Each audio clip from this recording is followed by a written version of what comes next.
قصور کیا تھا میرے نورے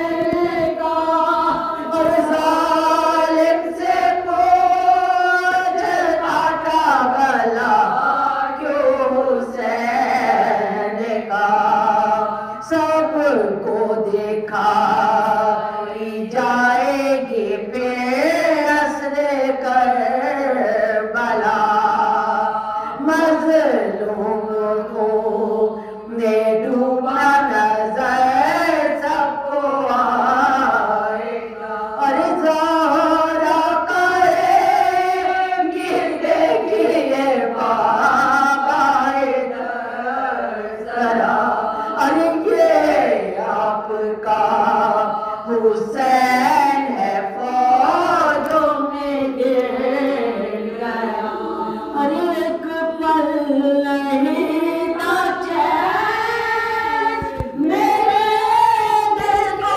چین کو، اور 2 لاکھ میں مارتے ہیں حسین کو، سینے پہ کتنے زخم تھے تیروں کے دیکھیے، لیتا تھا سانس بیٹھے تھے فوارے خون کے، اس پر بھی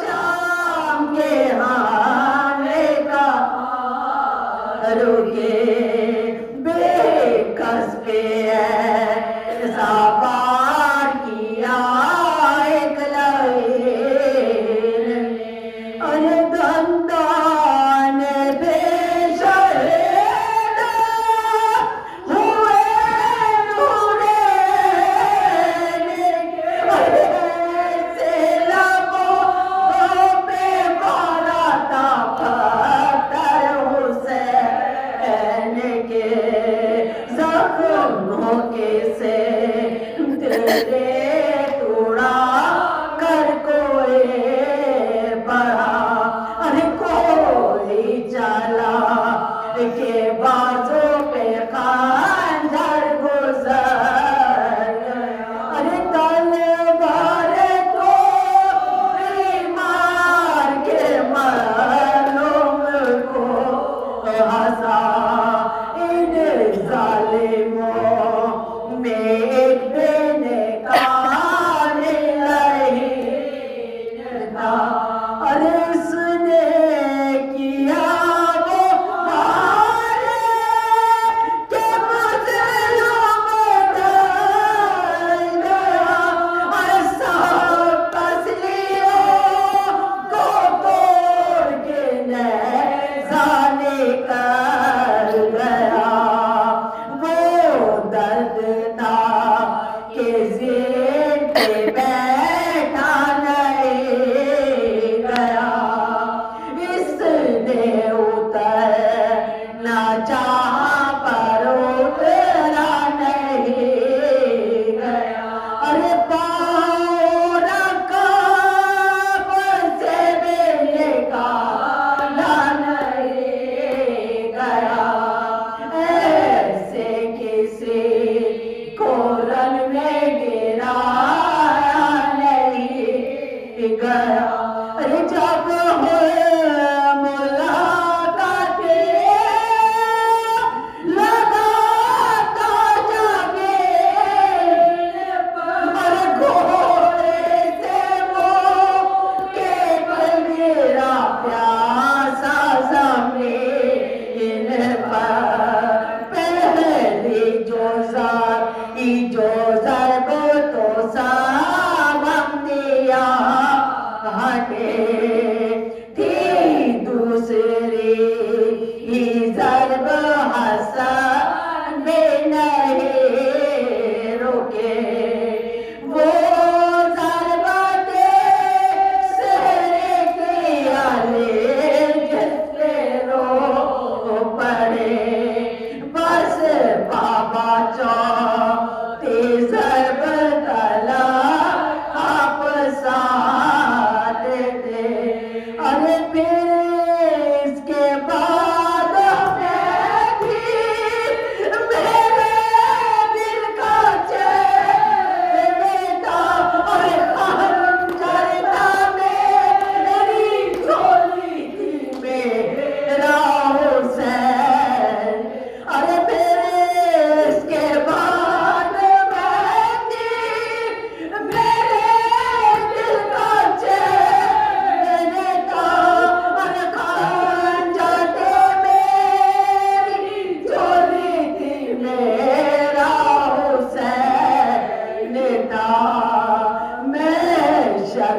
ایک حشر اٹھائیں گی فاطمہ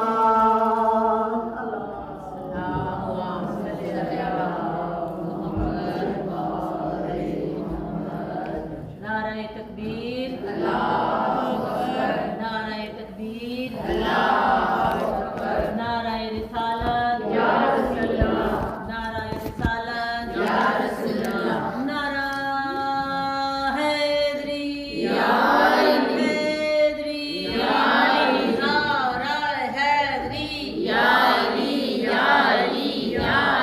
مدد حق ہے شنودیے پینتن پاک بلند تر صلوات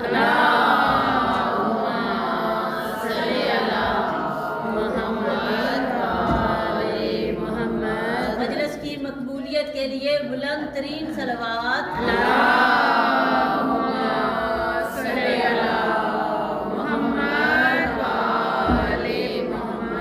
سب مومن مومنات کی صحت و سلامتی کے لیے بلند ترین صلوات حضور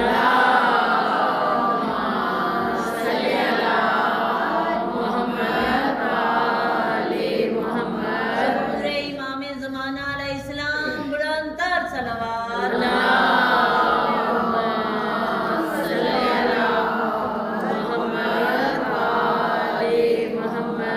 لباس ہے پھٹا ہوا غبار میں اٹا ہوا تمام جسم نازنی چھدا ہوا کٹا ہوا یہ کون سی پکار ہے بلا کا شخص سوار ہے کہ ہزاروں قاتلوں کے سامنے ڈٹا ہوا یہ بالیقین حسین ہے نبی کا نور عین ہے خوشنودی امام حسین علیہ السلام بلند تر صلوات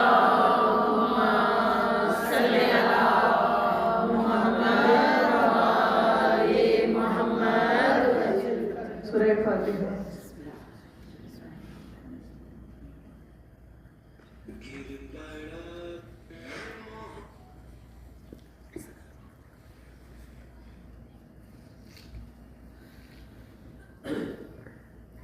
بارے دیگر سلوات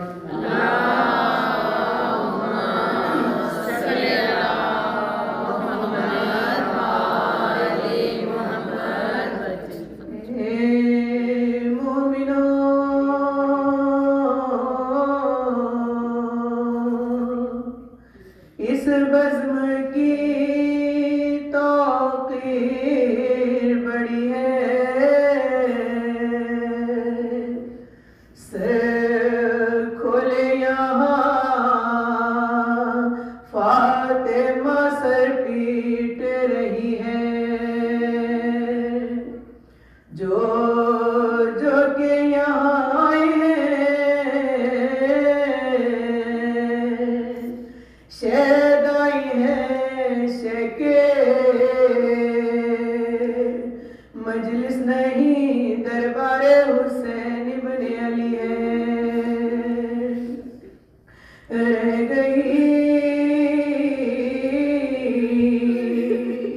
دشت میں تنہا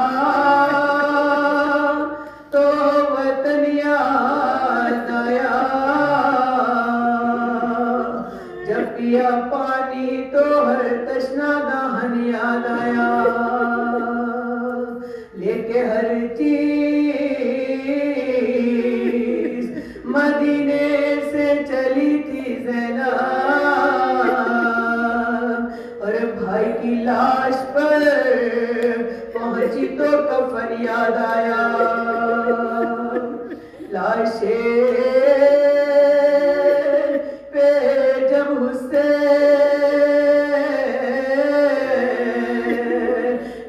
کے آئی زینب آفت کے سخن لپے یہ لائی زینب بھائی نہ ملے گا مجھے تجھ سا بھائی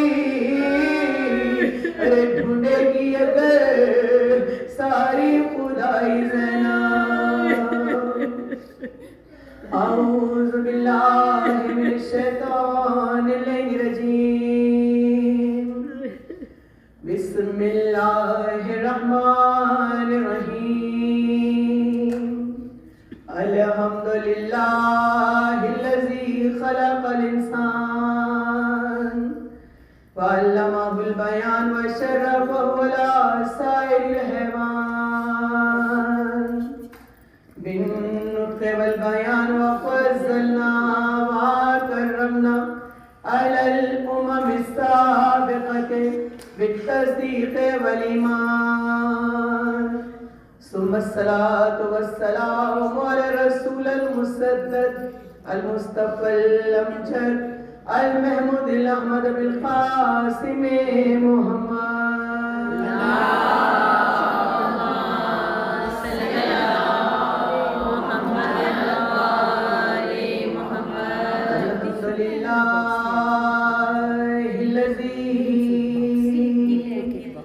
جعلنا من المتمسكين بولایت امیر المومنین علی ابن ابی طالب والائمہ معصومین علیہم السلام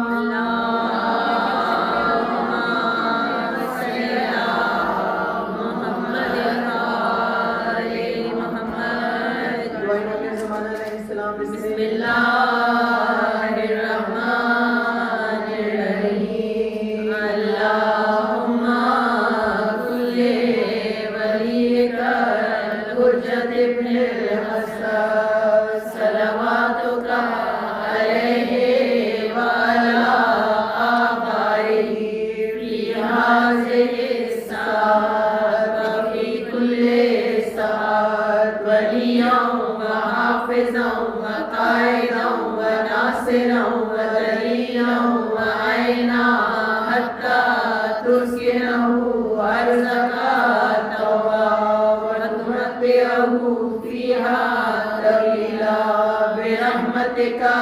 یا ارحم الراحمین اللہم صلی علی محمد وآل محمد وعجل فرجہم اجمعین بارے دیگر سلوات اللہم صلی علی محمد وآل محمد تمام تر تعریف حمد و ثنا پروردگار عالم کے لیے اور اس کے بعد ہمارا تمام تر درود و سلام محمد و آل محمد کے لیے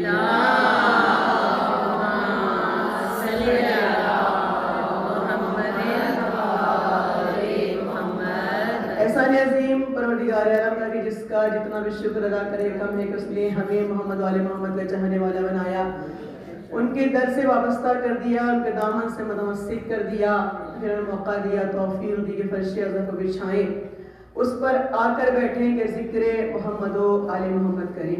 اب معلوم ہے کہ یہ کتنی بڑی سعادت ہے کہ یہ وہ عمل ہے کہ جو پروردگار عالم خود کرنا چاہتا ہے، یعنی معلوم ہوا کہ ہم اللہ کی نیابت کر رہے ہیں، یعنی خدا چاہتا ہے کہ جن ہستیوں کے صدقے میں اس کائنات کو خلق کیا ہے ان کے ذکر کو بلند کیا جائے، اور یہ احسان پروردگار عالم کا ہے کہ اس نے ہمارا انتخاب کیا، ہمیں چن لیا ان کے لیے جن کے صدقے میں کائنات کو خلق کیا۔ تو ہمارا مرتبہ کتنا بلند ہے، اس مرتبے کو محسوس کیجئے کہ پروردگار عالم ہمیں بار بار موقع دیتا ہے، ہماری روحانیت کو بڑھاتا ہے۔ جب آتے ہیں ظاہر ہے کہ ہر دفعہ ہر مرتبہ جب بھی کسی مجلس میں آ کر بیٹھتے ہیں، فرش عزا پر آ کر بیٹھتے ہیں، ہماری روحانیت میں اضافہ ہوتا ہے۔ درود پڑھیے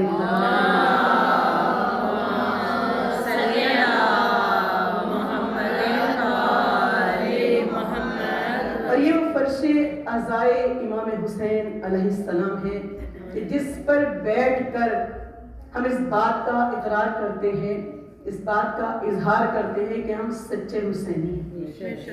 اور کون سے حسینی ہیں؟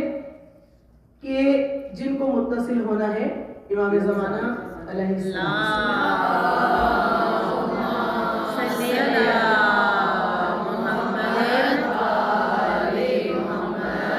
اور ہم نے کوشش کی کہ کچھ صفات، کچھ خصوصیات، کچھ چیزیں ایسی ہوں کہ جن کو ہم اپنے معمولات میں شامل کر لیں، ان خصوصیات کو اپنے وجود کا حصہ بنا لیں۔ تو ہم نے کچھ صفات کا، کچھ خصوصیات کا تذکرہ کیا۔ ایک حسینی وہ حسینی کہ جس کو امام زمانہ کے لشکر میں جانا ہے، امام سے متصل ہونا ہے، تو اس کے اندر کون سی خصوصیات ہونی چاہیے؟ تو جب ہم نے 4 خصوصیات 4 صفات آپ کے سامنے ہدیہ کی جو آپ کے ذہنوں میں یقیناً موجود ہوں گی، کون کون سی صفات ہیں؟ نفس پر کنٹرول، ثابت قدمی، عبادت اور عمل، اور آخری ہے نیت صاف، بری نیت بری نیت سے بچنا۔ اور آج جو ہے 5واں قدم ہے، یعنی آج 5ویں صفت ہے کہ جس کو یہ محسوس کرنا ہے کہ یہ صفت ہمارے اندر موجود ہے یا نہیں۔ اگر موجود ہے تو اس کو نکھارنا ہے، اور اگر موجود نہیں ہے تو اس کو پیدا کرنا ہے، کیونکہ اگر ہمارا عمل خالص نہیں ہوگا، یہ صفات یہ خصوصیات ہمارے اندر موجود نہیں ہوں گی، تو ہمارا مقصد خلقت جو ہے اس کے تقاضوں کو ہم پورا نہیں کر سکیں گے۔ ہمارا مقصد خلقت کیا ہے؟ حسینی ہونا ہے یا نہیں؟ اور اگر ہم سچے حسینی نہیں ہیں تو اس کا مطلب ہے کہ ہم نے اس تقاضے کو پورا نہیں کیا کہ جس کے لیے پروردگار عالم نے ہمیں بلند مرتبہ عطا کر کے دنیا میں بھیجا تھا۔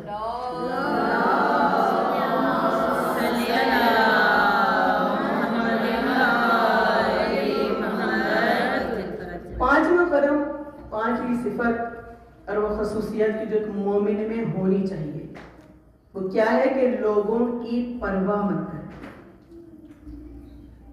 یعنی لوگوں کی پرواہ نہیں کرنی۔ اور یہ میں نہیں کہہ رہی ہوں، پروردگار عالم قرآن مجید میں ارشاد فرما رہے ہیں، سورہ مائدہ آیت نمبر 44، پروردگار عالم کہہ رہے ہیں فلا یخشوا الناس واخشون، کہ صرف مجھ سے ڈرو، لوگوں سے مت ڈرو۔ پروردگار عالم کیا کہہ رہے ہیں؟ صرف مجھ سے ڈرو، لوگوں سے نہیں ڈرو۔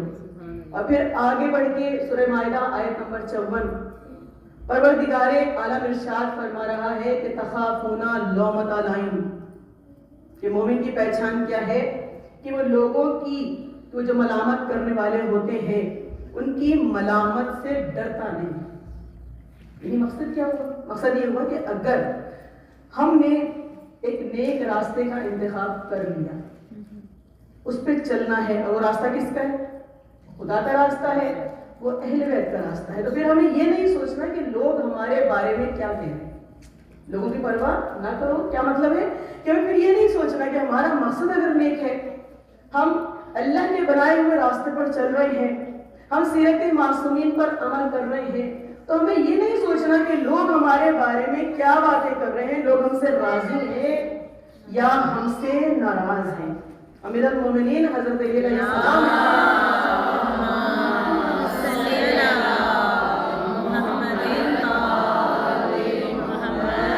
ارشاد فرماتے کہ لوگوں کی خوشنودی حاصل کرنا ایک ایسا ہدف ہے کہ جو کبھی بھی حاصل نہیں ہوتا۔ مولا کہہ رہے کتنی گہری بات ہے، لوگوں کی خوشنودی حاصل کرنا ایک ایسا ہدف ہے جو کبھی بھی انسان کو ملتا نہیں ہے۔ امام جعفر صادق علیہ السلام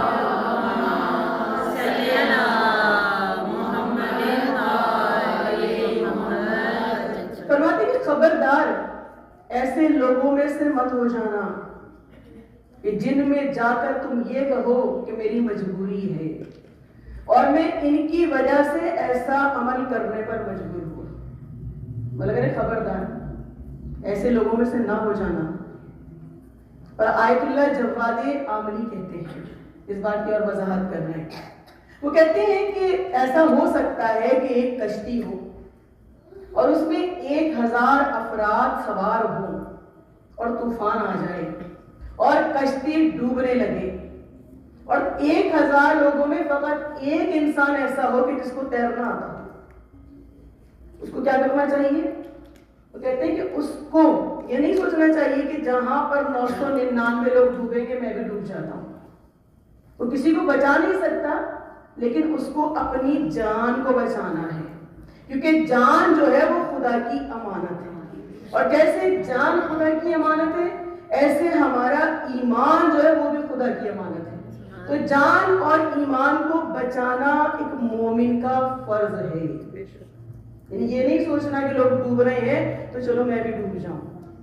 اگر تیرنا آتا ہے تو کیا ہے کہ اپنی صلاحیت کو استعمال کرنا ہے.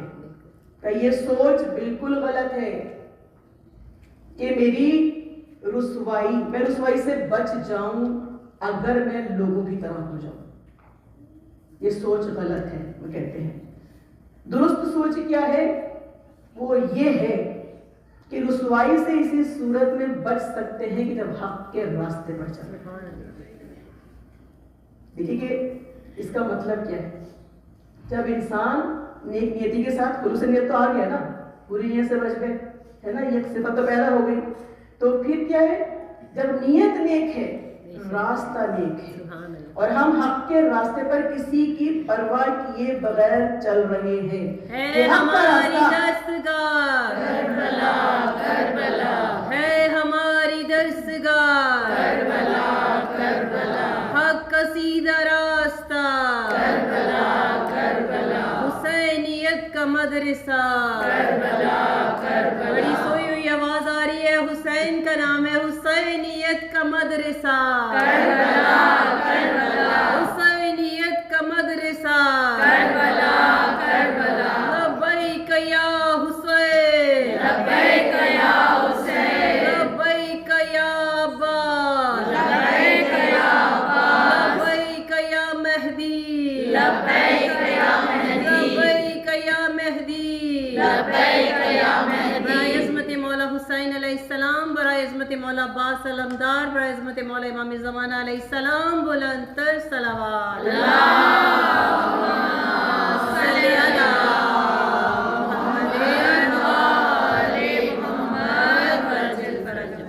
اس کا فائدہ یہ کہ حق کا راستہ ہمیں منزل کی طرف لے کے جائے گا.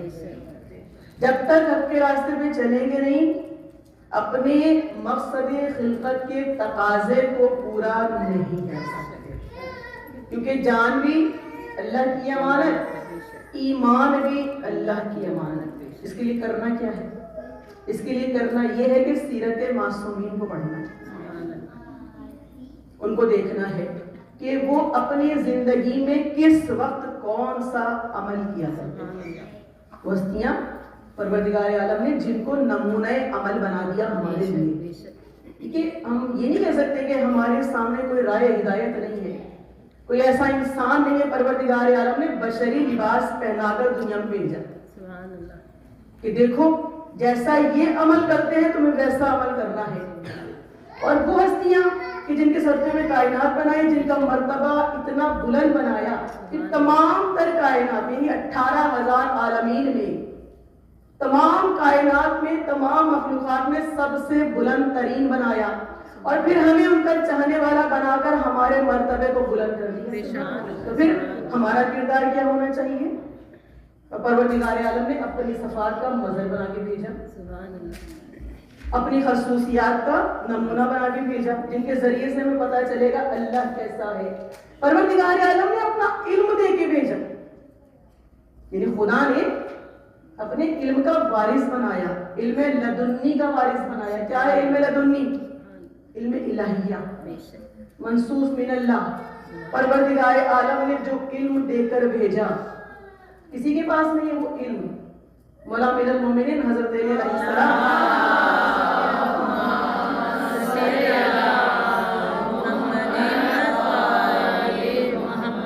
روایت میں ہے کہ پروردگار عالم نے علم کے 10 حصے دنیا میں بھیجے، جن میں سے 9 حصے امیر المومنین کے پاس، اور فقط 1 حصہ تمام دنیا میں پھیلا دیا، اور اس میں بھی امیر المومنین کا تمام مخلوقات کے برابر حصہ ہے. درود پڑھیے محمد علی محمد.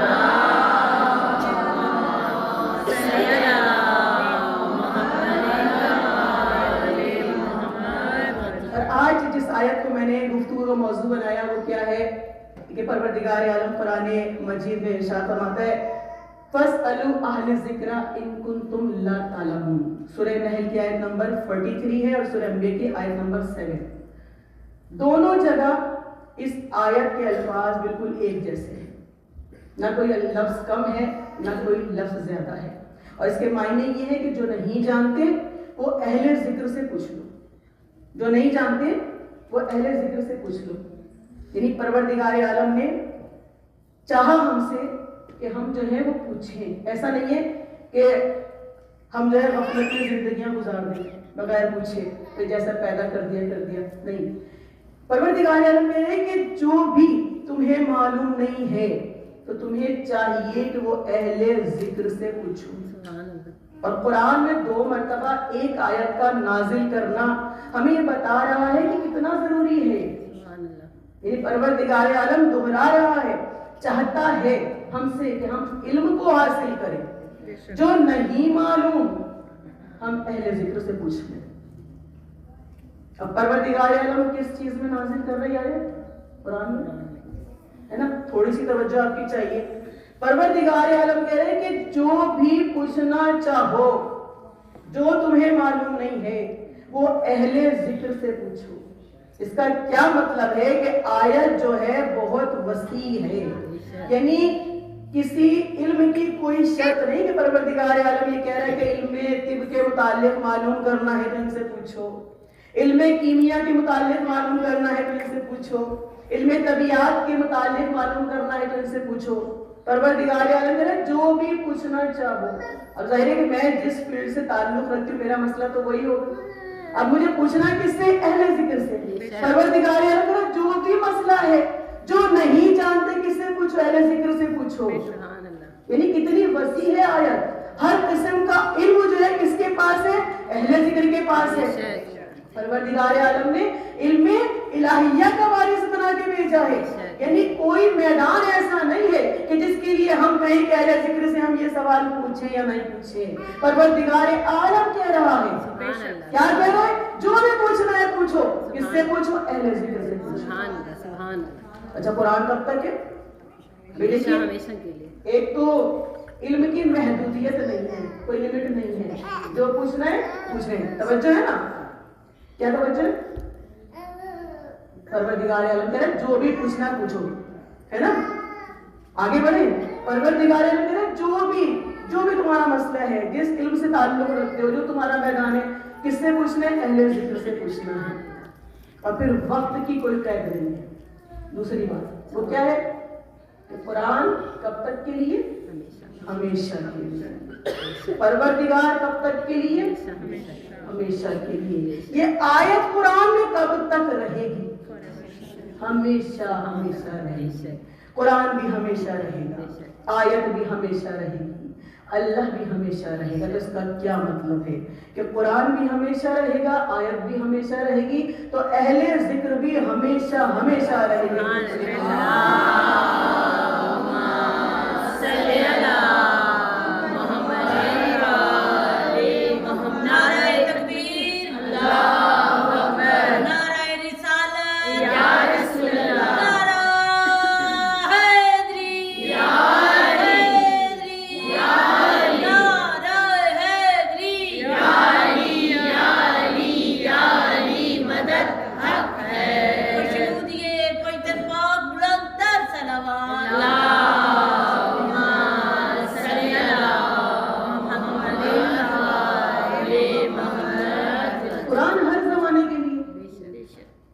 آج سے 200 سال پہلے جو مسائل تھے ان کا جواب قرآن میں تھا.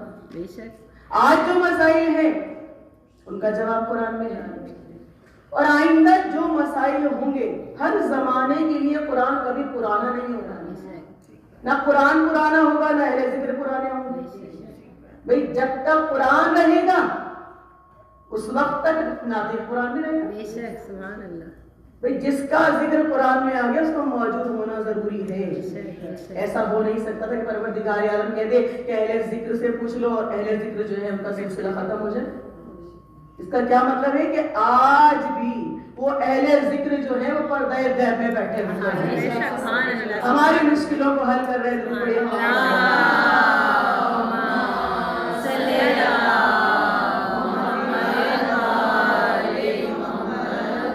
اللہ تعالیٰ نے نام تو لکھتے ہیں، پروردگار عالم بتا دیتا کہ اہل ذکر کون ہے. تو اب کیا ہوا کہ قرآن ظاہر ہے کہ ہر کوئی پڑھ رہا ہے، ہر کوئی پڑھ رہا ہے، ہر کوئی تفسیر کر رہا ہے، اور جتنا جس کی سمجھ میں آ رہا ہے ویسی تفسیر کر رہا ہے. کسی نے تفسیر کی کہ یہاں پر اللہ کی مراد اہل ذکر سے یہود و نصارہ، یعنی جو چاہو یہود و نصارہ سے پوچھ لو. اب دیکھیے کہ جب ہم پاکستان میں ہوتے ہیں تو ہمیں اندازہ ہی نہیں ہوتا بھئی ہماری معلومات ان کے متعلق بڑی محدود ہوتی ہیں. اس وقت یہاں پہ آ کے تو ان کی ساری حقیقتیں ہمارے سامنے کھل گئی ہیں. پروردگار عالم کتنی جامع آیات کیسے ان کے لیے نازل کر سکتا تھا. وہی تو اتنے محدود ہیں کہ جو میتھ کا ٹیچر ہے وہ کیمسٹری نہیں پڑھا سکتا, جو کیمسٹری پڑھا رہا ہے وہ فزکس نہیں پڑھا سکتا, جو فزکس پڑھا رہا ہے وہ گرامر نہیں پڑھا سکتا. لکیر کے فقیر. ہر ایک کا ٹیچر جو ہے الگ ہے, یعنی ہر پڑھانے والا الگ ہے. اتنا محدود علم, بھئی ایک چیز کا علم حاصل کر لیا دوسرے کے لیے بیکار. ڈاکٹر جو ایک مرض کا علاج کر رہے ہیں وہ دوسرے کا علاج نہیں کر سکتا, جو دوسرے کا علاج کر رہے ہیں وہ تیسرے کا علاج نہیں کر سکتا. کیا ہوا؟ علم ہو گیا محدود. یہود و نصارہ کا جو علم تھا وہ اتنا محدود ہو گیا. پروردگار عالم نے جو کچھ پوچھنا ان سے پوچھ لو, اور وہ صاف منع کر دیتے. ان سے کوئی بات پوچھو, نہیں آپ ان سے پوچھو ان کے پاس. پھر فون بھی اگر کرو تو کہیں نہیں یہ فلاں نمبر ہے اور وہاں سے بات کریں. تو پتہ چلا کہ یہ آیت جو ہے یہود و نصارہ کے لیے نہیں ہے. پروردگار عالم ان کے لیے آیت کو نازل کر رہے ہیں جن کا علم وسیع ہے, لا محدود ہے, جو علم الہیہ لے کر دنیا میں آئے ہیں. کسی نے کہا تفسیر کی کہ اس سے مراد اصحاب رسول ہے جو خلفاء ہیں. ظاہر ہے کہ قرآن تو سب کے لیے ہے نا, اپنی اپنی پسند ہے, لیکن ہم سوچیں گے کہ جو رسول اللہ کے اصحاب ہیں وہ کیسے مراد ہو سکتے ہیں.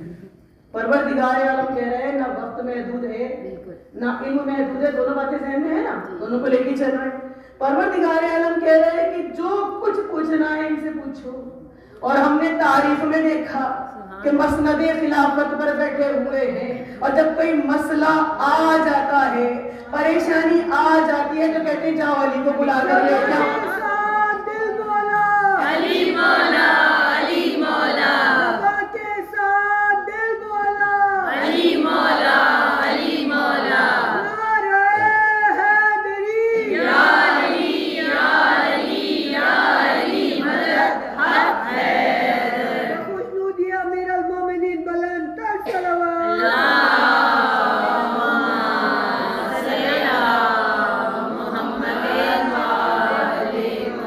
علی نے سب کو ذلتوں سے بچایا, رسوائیوں سے بچایا. جب لوگ مارنے مرنے کھڑے ہو جاتے تھے تو علی کو آواز دیتے تھے کہ بلا کے لاؤ, یہ مسئلہ ہو گیا. کتنے واقعات آپ, میں نے بھی ہدیہ کیا, آپ نے بھی پڑھے ہوں گے, سنے ہوں گے کہ پہلے خلیفہ نے کہا کہ کسی ماں نے آج تک ایسا بچہ پیدا نہیں کیا جیسا علی ہے. علی کے برابر کوئی نہیں ہے, علی کے مثل کوئی نہیں ہے. دوسرے نے کمال کر دیا, ایک مرتبہ, دو مرتبہ, تین مرتبہ, چار مرتبہ نہیں, 70 سے زیادہ مرتبہ کہا لولا علی لہلک عمر, اگر علی نہ ہوتے تو عمر ہلاک ہو جاتا. بڑے عرش بولا, فرش بولا, ایک تارا بولا یا علی. عرش بولا, فرش بولا, ایک تارا بولا یا علی. پیرا بچو پیر میرا, پیر میرا, خیبری پنج نارے, پنچنی 1.25 لکھ نارے, حیدری حیدری, کل ایمان کل علم نارے, حیدری حیدری. برائے عظمت مولا علی علیہ السلام بلند تر صلوات. صلی علی محمد وآل محمد. وجہ کیا تھی کہ علم کو حاصل نہیں کیا تھا, بس مسند پر خلافت پر قبضہ کر لیا تھا. سوچا نہیں تھا کہ جواب بھی دینا پڑے گا, بس غصے میں آ جاتے تھے. جو بات بری لگی سزا مقرر کر دی. کسی کو کوڑے لگ رہے ہیں, کسی کو پھانسی چڑھ رہے ہیں, کسی کو کہیں بند کر دیا, کسی کو کافر کہتے. ابھی آج ہمیں کافر کہتے ہیں نا, یہ وہی لوگ ہیں کہ جو علم سے دور ہیں, بے شک, جو دین سے دور ہیں, جو اسلام سے دور ہیں, جو مذہب سے دور ہیں. مولا کا چاہنے والا ہے, نام ہے حذیفہ یمانی, درود پڑھی محمد علی.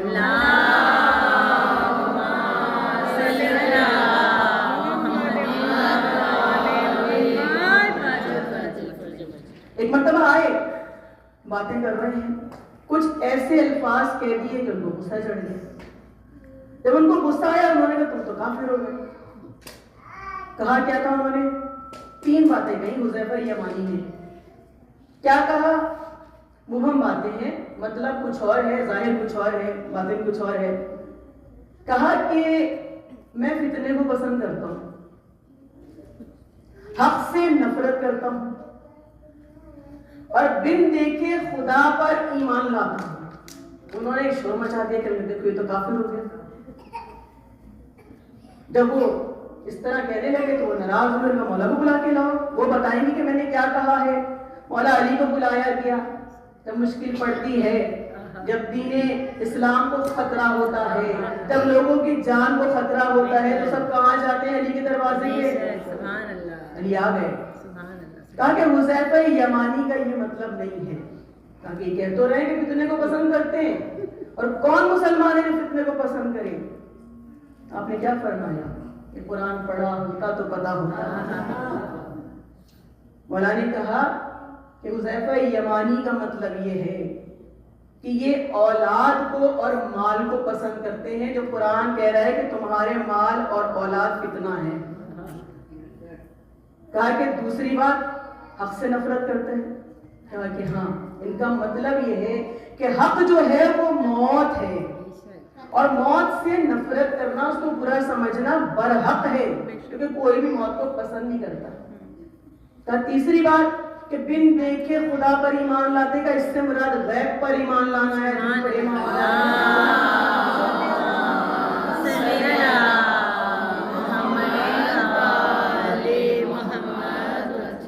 تو پتہ چلے کہ ان کا علم محدود، ان کی سمجھ محدود۔ پروردگار عالم کہاں ایسی آیت ان کی شان میں نازل کر سکتا تھا؟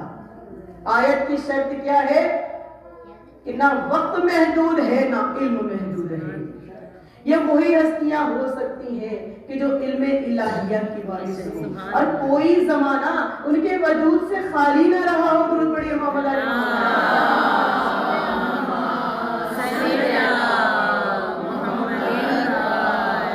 پہلے بیت کے دشمنوں پہ لعنت، نبی کا دل جلانے والوں پہ لعنت، شادی کا حق کھانے والوں پہ لعنت، علی کا حق کھانے والوں پہ لعنت، ہمارا حیدری، حیدری، حیدری، یہ شاہ نجاب بلندر سلوات۔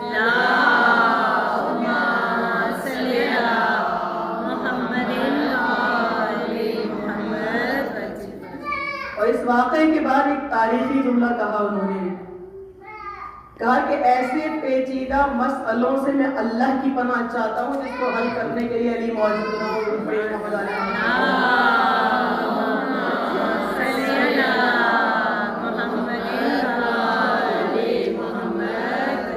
تو پتہ چلا کہ پروردگار عالم نے علم کو بھی لامحدود کر دیا، وقت کو بھی لامحدود کر دیا۔ ہر زمانے کے لیے قرآن ہے، ہر زمانے کے لیے اہل ذکر ہے۔ یہ ہستیاں موجود رہیں گی قیامت تک، کبھی بھی زمانہ ان کے وجود سے خالی نہیں رہے گا۔ تو ہماری خوش نصیبی ہے کہ پروردگار عالم نے وابستہ کر دیا، اور ان کا ذکر کرتے ہیں اور دلوں کو سکون اور راحت ملتی ہے، خوشی ہوتی ہے ان کا ذکر کر کے۔ پروردگار عالم ہم سے بھی کچھ چاہتا ہے، یعنی پروردگار عالم ہم سے بھی چاہتا ہے کہ ہم ان کے نقش قدم پر چلیں، ان کو رول ماڈل بنائیں، ان کی سیرت کو اپنائیں۔ مشکل نہیں ہے، آج کے زمانے میں بہت آسان ہے، بڑی مثالیں موجود ہیں۔ آج رہبر کی تدفین ہوئی ہے نا، کیسی مثال قائم کی ہے کہ جیسا اللہ چاہتا ہے ایک مومن کی زندگی کیسی ہونی چاہیے، انہوں نے زندگی گزار کے دکھایا۔